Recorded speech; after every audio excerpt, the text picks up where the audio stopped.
Harlington Upper School in Bedfordshire is used to using pupil voice to inform their teaching. But we went one stage further and actually wired up a Year 9 student with a small camera to experience what it's really like to see a whole lesson through a pupil's eyes. We film a geography teacher's lesson in detail. What impact will the pupil perspective have on our teacher's own assumptions about her teaching? What fresh insights will she take from her pupils, and how will this affect her teaching practice in the future? Our brave volunteer teacher is Nikki Hall, an NQT in the geography department at Harlington. Nobody knows better how they learn than the students themselves, and that's really, I just want to get an overall feel of how they feel it's going. Teachers could be quite scared of asking people because putting your faith into this person that you teach that you might not necessarily have built a relationship with yet, and asking them what they think about your teaching, which is quite a personal thing, and to take on board what they say without being offended, I think it's quite a hard task. Because pupils can be blunt and they can be rude. And I think that there are some teachers that would be scared of doing that. Thomas Rowell is head of the geography department. He will be mentoring Nikki through this exercise and will observe her class as she teaches. I'll be looking at the pupils to see what their response is. You know, we've got all these great ideas, these educational ideas that we think work, good starters, fun things, group work, different activities we do, but do they actually work? And are there other ways of doing it that they think would benefit them? There will always be surprises from it, but they won't kind of do, they won't do what we think they'll do. They'll come up with their own ideas, and that's really refreshing. Right, George? Yeah. We are starting a brand new topic today, and the brand new topic we're starting is going global. We're going to start thinking about products and where products are coming from. So the first thing I'm going to show you is I'm going to show you my handbag. Okay, I want you to have a think. Where do you think this was made? Okay, you can discuss it in pairs, have a think between you and make a decision. I have a nice hoodie. Where do you think this one might have been made or came from? Okay, what do you think? One of the problems with products is that they are not necessarily all parts of the product are made in the same place. If you look at my handbag, the outside of my handbag may have been made in one place, but the zip may have been made somewhere else, and the particular parts of the zip may have come from different countries. We are going to look at where we think a pair of jeans comes from. I'm not just meaning the material. What else might I mean? Michael? The packaging as well. Yeah, the packaging, maybe. If you were to hazard a guess about where most products are manufactured, what do you think you could? Anybody think they could hazard a guess? Joe? Like a poorer country. Right, what's a better word than a poorer country? What's a better term to use? Edward? Yep, okay, an LEDC, a less economically developed country. I will bring round for you two types of sheet. You're going to get a sheet that looks like this, okay? And the sheet is a flow diagram, and we're going to look at Walter's global genes. What we're going to do is you're going to think about all the different places, different parts of Walter genes came from. Now, I'm going to give you this sheet, and what I'm going to do is I'm going to give you a clues sheet. And the clues sheet have clues on what countries different parts come from. So I'd like you to work in twos or threes. I would like you to fill it in pencil, okay, what country you think the jeans were designed in, the cotton was grown in which country, okay? Are there any questions before you start?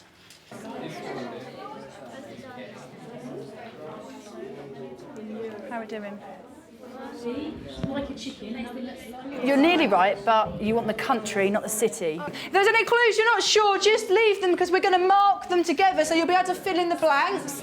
What I would like you to do now in your pairs is read through each, and if you're right, put a tick and see if you can fill in any gaps that you couldn't quite fill in before. I'm going to give you about 2 or 3 minutes to do that.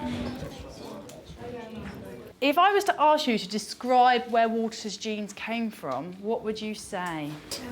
Most of them are from like poorer countries and then transported by the rich ones. Very good, I like that. Emily?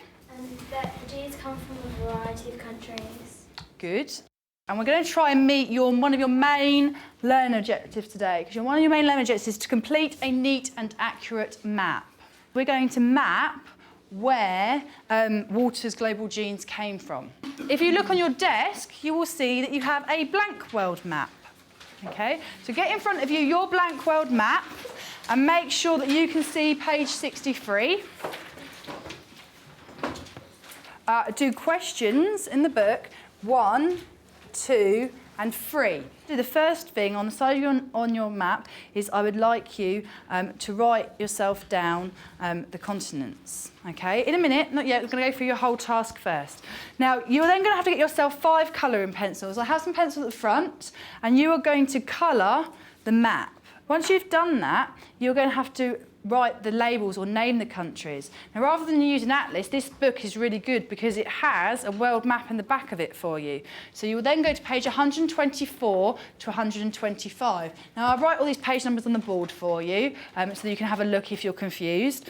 And you just need to look each country up on the map, and where it's got the numbers, you need to label your countries instead. Okay, and then once you've done that, I'd like you to attempt to do question 3. You can come and get scissors and glue and stick that into your book. Okay, don't worry about the key for now, just colour them in and then label the name of the country. What we've done today about products being made in different countries for different reasons is what this term means. I'd like you to try and write yourself a sentence to show me what you think globalisation means. Something is made in a variety of countries. Okay, thank you. Lots and lots. After the class, Thomas does a feedback session with the pupils. He shows them key pieces of footage from the pupil cam to find out what they thought of the lesson. Let's just have a look at... In another classroom, Nikki observes the students as they comment. What have they actually learnt? And are there any revelations for Nikki? Where do you think this was made? Why do you think you did this activity? What kind of answers were people giving about where the base and what kind of things were people saying? A lot of people were saying like China and Japan and stuff, because whenever you look at like labels and stuff, they normally always say like China and Japan. And by the end of the lesson, what had you found out perhaps that was different to that? That they're like made in all different places. Right. Okay, good. Thank you. So you're sitting here, Naomi, you're sitting in the lesson. It's different from seeing it there, isn't it, to seeing it from that angle where I was sitting. What makes you start to look over that? You get a little look to your left there. And earlier on we just saw you looking out the window a little bit. What? Because I'm looking to see what people are saying. Okay. Listening to other people. Yeah. When you Ed, are in a lesson like that and you start to wander off a little bit. When you start to wander off a little bit, why does that happen, do you think? Because you sort of hear noises and get distracted as well. Okay. So how long do you reckon you can concentrate for, Erin? I think I've got quite a long attention span. I think I get bored about 20 minutes. Anybody think that 20 minutes of them would be an absolute marathon? Yeah. 20 minutes for you. So what, for you, how long do you think it is before you... Oh, there, we've seen, haven't we? In like lessons where the teacher's just talking for ages, I get distracted after like 5 minutes. So it's much shorter time. Yeah. Just think of that, right? You're looking from the halfway back in the room to a sheet that's being held up like this. Can you see what's on that sheet from there? So, do you find that helpful when teachers do that? You're going to be looking at this sheet here. Is that a helpful thing or not, do you think? Do you think that? No, because you really have no idea what's on it and you don't know what you're meant to be doing. So how do you think we could do that better? Like handing them out and then telling us about it. Well, hand them out first and then tell you. Okay. Hand them out first and then tell you what they're about. Okay. How many of you are colouring in the maps the continents, each different colour? How many of you are colouring in the maps each different colour based on the production? What bit of the production line it was? Why do you think you did things differently? Because we just said that's the bit in the lesson where you at least, I think that's the bit in the lesson, looking at the footage here, that's the lesson where you started looking around and looking at the people in front of you. You're just starting to kind of get a bit, wandering off a little bit. Do I think that exercise was more confusing?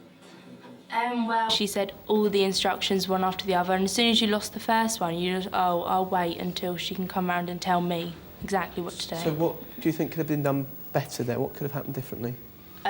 I think it would have been better if she wrote them up on the board, because then you could keep looking back and referring to them. Okay, so is there anything that anybody didn't understand about the lesson at all? Matt, what do you reckon? I didn't really understand what the actual meaning of globalisation was. Is there anybody that felt the same? Anybody else felt confused in that way? When we have to write our own definition of something, I don't think that helps me because I don't always know if it's right. So I can write something down and then go out the lesson not knowing if what I actually think I'm doing is right. What do you hope will be the first thing Miss Hall does next lesson? I think it'd be helpful if she wrote up what the definition for globalisation was, so we could check it and check that everyone did get the right definition. After the pupil feedback session, Tom meets with Nikki to discuss the day's outcomes. So what was the one thing that you came out of that for you that you would make sure next time you're going to change?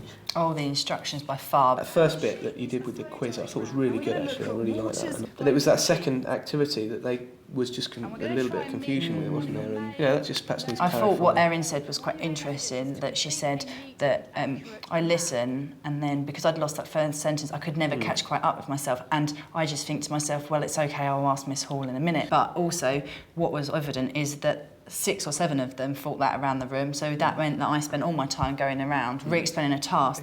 I think sort of watching that footage from Naomi's point of view is that there's a lot more distractions around than you think there are from up there. I mean, when you're at the front of the room, you don't really see what's going on. But when you're down there, even just somebody next to you kind of playing with a pencil case, or somebody answering a question over there, or something happening out the window. And that's what Edward said, wasn't it? Because he highlighted and said the main distraction in the lesson is when there's other things going on around you. And I think it's also the task that you do as well. It's the work you give them. In that first task today, Naomi was totally focused on it. She was focused on you when you were talking for short, quick times.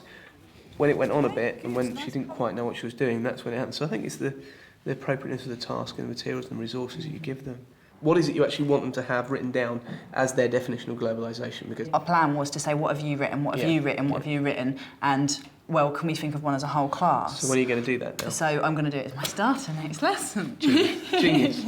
I love that, when you do a starter and they've got totally the wrong end of the stick, and by the end of the lesson, oh yeah, I've got it now. And it's the starter was like, oh, that bag's made in China and that's made in...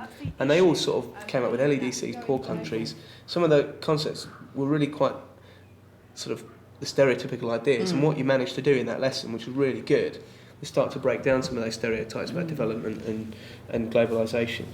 My only thought was the lesson seemed task-driven rather than objective-driven.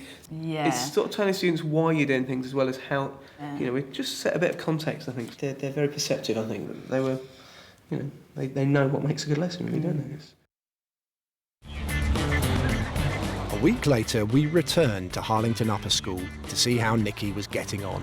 I took quite a number of things from the feedback. First of all, the starter activity is very focused on making sure that they all understand the definition that they started to look at last time.